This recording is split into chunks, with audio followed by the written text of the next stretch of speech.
तो students solid geometry का third chapter start करेंगे आज, सिस्टम ऑफ कोनिक्स। ठीक है, तो सबसे पहले कोनिक के बारे में आपको थोड़ी सी चीज़ जिसमें बताई गई हैं, पहले वो आर्टिकल डिस्कस कर लेते हैं, उसके बाद एग्जाम्पल पे प्रोसीड करेंगे।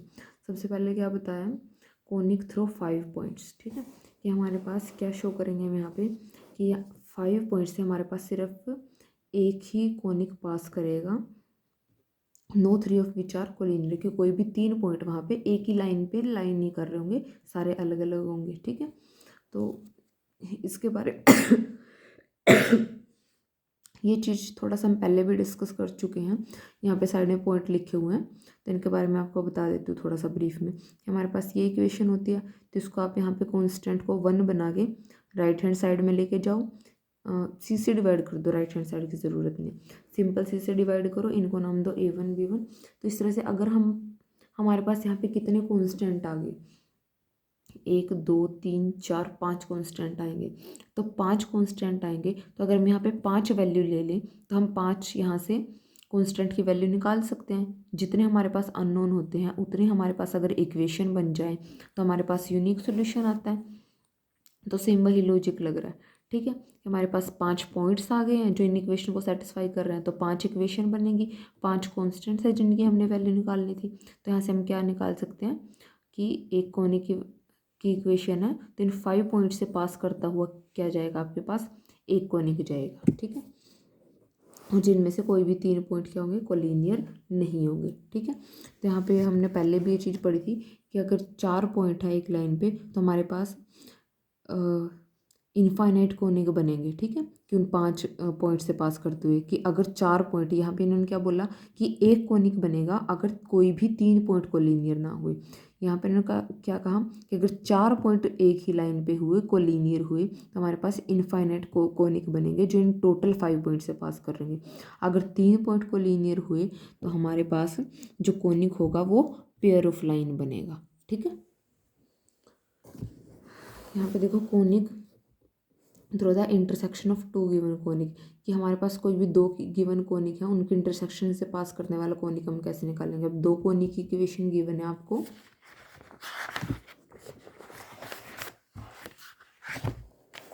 तो इंटरसेक्शन वाला कैसे निकालोगे,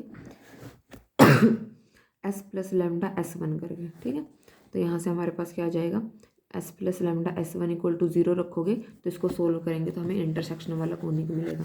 नेक्स्ट देखो, to prove that 2 conic in general intersect on 4 point, तो हमारे पास ये 2 कोनिक हैं, तो अगर हमारे पास इन जनरल देख लो 2 कोनिक हैं, जनरली कितने पॉइंट पे इंटरसेक्ट कर सकते हैं, 4 पॉइंट पे इंटरसेक्ट कर सकते हैं, उससे अलग तो नहीं कर सकते। ठीक है, और ये पॉइंट कैसे हो सकता है, रियल भी और इमेजिनरी भी हो सकते हैं। अब इसी के अंदर हमें थोड़े से केसेस बताए हैं, उनको एक बार रीड कर लेते हैं। To discuss the various possibility when the two conic intersect in real points. ठीक है, कि वो किस तरह से इंटरसेक्ट कर सकते हैं। Contact of zeroth order, if two conic intersect each other in 4 real point and distinct then conic are said to contact of zero order. ये फर्स्ट केस, कि अगर 4 डिस्टिंक्ट पॉइंट पे हमारे पास वो एक दूसरे को कट कर रहे हैं, तो हमारे पास क्या बनेगा, contact of zero order. Contact of first order क्या बनेगा, कि हमारे पास कोई भी 2 पॉइंट जो हैं वो टच कर जाएं एक दूसरे को। ठीक है, बाकी तो कट कर रहे हैं, इस तरह से क्रॉस कर रहे हैं एक दूसरे को, और ये कोई भी 2 एक ही जगह पे टच कर जाएं। तो इन्होंने ये बोला कि 2 पॉइंट जो हैं वो कोइंसाइड कर रहे हैं, अदर 2 डिस्टिंक्ट है। ठीक है, कि दोनों कोने के 2 पॉइंट कोइंसाइड करके और बाकी क्या है, डिस्टिंक्ट है। तो यहाँ पे क्या बनेगा, फर्स्ट ऑर्डर का बनेगा। कॉन्टैक्ट ऑफ सेकंड ऑर्डर क्या बनेगा, ये हमारे पास 3 पॉइंट क्या है, अलग है, और 1 पॉइंट यहाँ पे अलग जा रहा है, ये लिखा हुआ है यहाँ पे 3 point coincide and the 4th point is distinct. तो ये क्या होगा, contact of second order. Contact of third order क्या बनेगा, if 4 point of intersection of 2 conic coincide at a point, कि हमारे पास जो 4 पॉइंट थे जिन पे वो कोइंसाइड कर रहे थे वो सारे एक ही जगह पे आ जाए। ठीक है, कि एक ही जगह पे कोइंसाइड करे, तो वो क्या बनेगा, contact of third order. Next देखो, to find the equation of conic which pass through the intersection of conic and 2 given straight line, कि किन की इंटरसेक्शन से, पहले तो हमने इक्वेशन की देखी कि 2 अलग अलग कोनिक इंटरसेक्शन से अगर हमें निकालना तो हम कैसे निकालेंगे, S1 प्लस लैम्डा S2, ठीक है, इक्वल टू 0। अब इन्होंने कहा कि अगर इंटरसेक्शन देखनी हो कोनिक की और दो गिवन स्ट्रेट लाइन की, तो उसके लिए तरीका क्या है हमारे पास, आपको रखना है यू और वी, ये हमारे पास S1 कोनिक है, यू और वी कोई भी दो लाइन है, तो हमारे पास ये इक्वेशन बनेगी S1 plus lambda u equal to 0। और यहाँ इन्होंने ग्राफ की हेल्प से भी दिखाया कि हमारे पास ये कोनिक है, ठीक है, जो यू वाली लाइन है यू इक्वल टू 0 वो कोनिक को कट कर रही है ए और बी पॉइंट पे, जो दूसरी वाली लाइन है वो कट कर रही है सी और डी पॉइंट पे। तो जो हमारा कोनिक बनेगा ना इंटरसेक्शन वाला, वो इन्हीं कट वाले 4 पॉइंट से पास करता हुआ बनेगा, ये जो आपको डॉटेड दिखाया हुआ है, ठीक है। तो इस तरह से आपके पास यहाँ पे सिचुएशन होगी।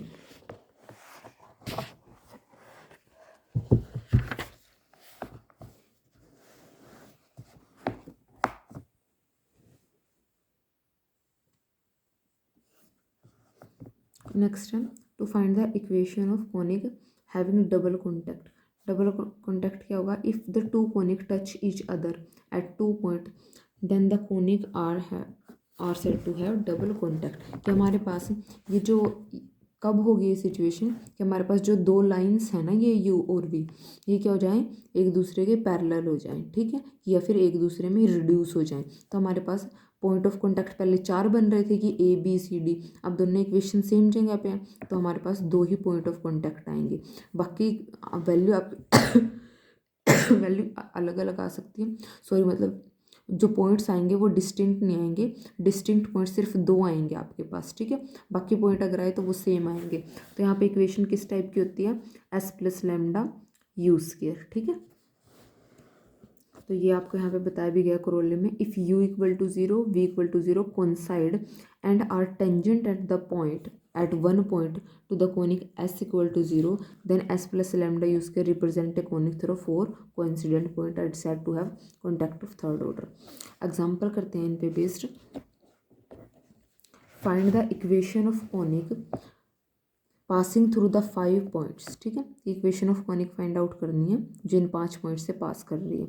अब सिंपल है बिल्कुल कि ये हमारे पास कॉनिक इक्वेशन है, 5 कॉन्टैक्ट ये कॉन्स्टेंट की फॉर्म में बना लो इनको, सी से डिवाइड किया A1 टू H1 B1, इस तरह से इनको नाम दिए।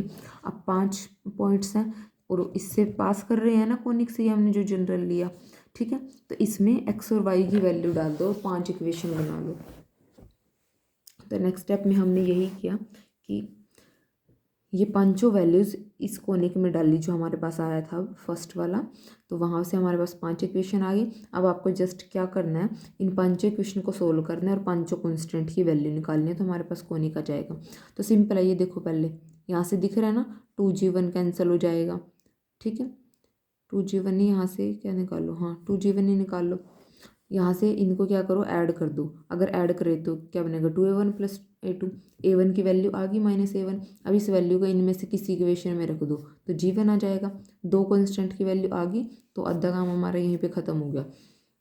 3 इक्वेशन बची हैं तो इनमें a1 की वैल्यू आ चुकी है, g1 की वैल्यू आ चुकी है, वो वैल्यू रख दो तो आपके पास इक्वेशन इस सिस्टम में रिड्यूस हो जाएंगी। अब 3 इक्वेशन से 3 कांस्टेंट निकालना है आपको, ठीक है, तो उसका तरीका आप लोगों को पता होगा, सेम पैटर्न फॉलो करेंगे। पहले 2 उठाओ, यहाँ से हमने क्या किया, F1 को रिमूव किया, 7 और 8 उठाया, F1 को ख़त्म किया ऐड करने से, ये इक्वेशन बनी। अब यहाँ से क्या करो, 7 और 9 उठाइए, आप कोई सी भी 2 उठा सकते हो, कोई फ़र्क नहीं पड़ता, इसको उठाओ, ठीक है, 2 से मल्टीप्लाई कर दो इसको, यहाँ से वापस को F को ख़त्म करो, तो दोनों इक्वेशन किस में आ गई, H1 और B1 में। तो यहाँ से दोनों को सोल्व करके पहले H1 और B1 निकाल लो, देन इनमें से किसी इक्वेशन में रख के F1 की वैल्यू निकाल लो, तो आपके पास सारी वैल्यू आ जाएंगी। तो हमने जो फर्स्ट इक्वेशन बनाई थी उसमें अगर आप वैल्यू रखोगे तो आपके पास कोनिक की वैल्यू आ जाएगी, ठीक है, कि आपके पास गिवन कोनिक क्या था, ये था, नेगेटिव की फॉर्म में आ रहा था तो नेगेटिव को कॉमन लेके उधर भेज दिया तो वो 0 के साथ ख़त्म हो जाएगा, तो आपके पास ये रिक्वायर्ड कोनिक आएगा। नेक्स्ट देखो, show that all the conic which pass through the intersection of 2 rectangular hyperbolas are themself rectangular hyperbola. कि हमारे पास कि दो रेक्टेंगुलर हाइपरबोला से पास करने वाला कोनिक, उनके इंटरसेक्शन वाला कोनिक भी रेक्टेंगुलर हाइपरबोला होगा। अब हमने ये दो कोनिक लिए, ये क्या है हमारे पास रेक्टेंगुलर हाइपरबोला है। अगर रेक्टेंगुलर हाइपरबोला है तो एक्स स्क्वायर और वाई स्क्वायर के कोफिशिएंट का सम क्या होता है, वहाँ पे 0 होता है। आप चेक कर सकते हो पीछे प्रॉपर्टीज़ में, जहाँ हमने किया कि रेक्टेंगुलर हाइपरबोला की कंडीशन दी हुई है। दिखा देती हूँ आपको एक बार, ये देखो रेक्टेंगुलर हाइपरबोला के लिए क्या होता है, एक्स स्क्वायर और वाई स्क्वायर के कोफिशिएंट का सम 0 होता है। तो यहाँ पे भी हमने वही लिया, तो हमारे पास दोनों रेक्टेंगुलर हाइपरबोला थे। तो यहाँ से देखो पहले वाले में क्या था, a प्लस बी 0 जाएगा, दूसरे वाले के लिए a1 प्लस b1। अब इंटरसेक्शन के लिए क्या फॉर्म होती है हमारे पास, s1 plus lambda s plus lambda s1, ठीक है। जो हमने सेकंड आर्टिकल किया था कि अगर हमें इंटरसेक्शन ऑफ कोनिक चेक करना हो, दो कोनिक इंटरसेक्शन वाला, तो हम क्या करते हैं, s plus lambda s1 equal to 0 रखते हैं, ठीक है। तो वही किया, s plus lambda s1 equal to 0 रखा, x square x y square इन सब के कोफिशिएंट को कॉमन लिया, ठीक है। अब हमें क्या शो करना है कि इंटरसेक्शन वाला जो है हमारे पास कोनिक वो भी रेक्टेंगुलर हाइपरबोला है। तो उसके लिए भी एक्स स्क्वायर का कोफिशिएंट लेते हैं, वाई स्क्वायर का कोफिशिएंट लेते हैं और चेक करते हैं कि वो भी 0 के इक्वल आता है नहीं आता है। तो ये एक्स स्क्वायर का कोफिशिएंट था, ये वाई स्क्वायर का, a प्लस बी एक साथ कर लो plus lambda a1 plus b1 एक साथ कर लो, ये 0 है ये 0 है, तो सम में क्या आएगा 0, ठीक है। नेक्स्ट देखो, if the conic which pass through the intersection of two given conic represents straight line then show that at least one of these line is real। तो हमारे पास दो कोनिक हैं, ठीक है।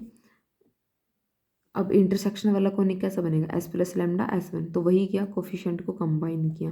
अब स्ट्रेट लाइन अगर होगी तो हमारे पास डेल्टा क्या होगा, 0 होगा, तो मैं क्या कर लिया, डेल्टा 0 कर लिया, ठीक है।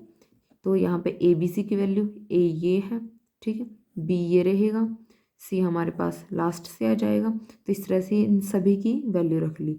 अब ये इक्वेशन देखो कैसी बनेगी, कंप्लीट सोल्व करने की भी ज़रूरत नहीं है। यहाँ से देखो lambda f1 lambda g1 lambda h1, जब प्रोडक्ट करेंगे क्या आएगा, lambda cube f1 lambda cube f1 g1 h1। तो लेमडा में कैसी आएगी, क्यूबिक। सेम यहाँ से भी चेक कर सकते हो, यहाँ से स्क्वायर ओपन करोगे तो लेमडा स्क्वायर आएगा, फिर इसके साथ प्रोडक्ट करोगे तो क्या आएगा, लेमडा क्यूब आएगा। सेम यहाँ पे भी, ठीक है। तो ओवरऑल आपको एक आइडिया मिल गया कि ये वाली जो इक्वेशन है ये कैसी बनेगी, क्यूबिक बनेगी लेमडा में, ठीक है। और क्यूबिक इक्वेशन के पास हमेशा एक रियल रूट एग्जिस्ट करता है। ये आप अलजेब्रा में भी पढ़ोगे लास्ट सेक्शन में, ठीक है, कि हमारे पास जो क्यूबिक इक्वेशन होती है उसके पास एटलीस्ट वन रियल रूट होता है, ठीक है। क्यूबिक इक्वेशन के पास ओड डिग्री की हर एक इक्वेशन के पास होता है एक रियल रूट। तो 3 भी ओड है, तो क्यूबिक इक्वेशन के पास क्या मिलेगा, एक रियल रूट ज़रूर मिलेगा। तो हमारे पास लेमडा के पास एक रियल वैल्यू जरूर एग्जिस्ट करेगी, ठीक है। तो हम क्या कह सकते हैं, hence there exist at least one pair of real straight line through the intersection of two conics, ठीक है। क्योंकि यहाँ से लेमडा की रियल वैल्यू आएगी तो हम क्या कह सकते हैं कि इंटरसेक्शन में हमें एक रियल स्ट्रेट लाइन जरूर मिल जाएगी, ठीक है। तो आज वाले में इतने करते हैं, आगे वाले एग्जांपल नेक्स्ट लेक्चर में करेंगे।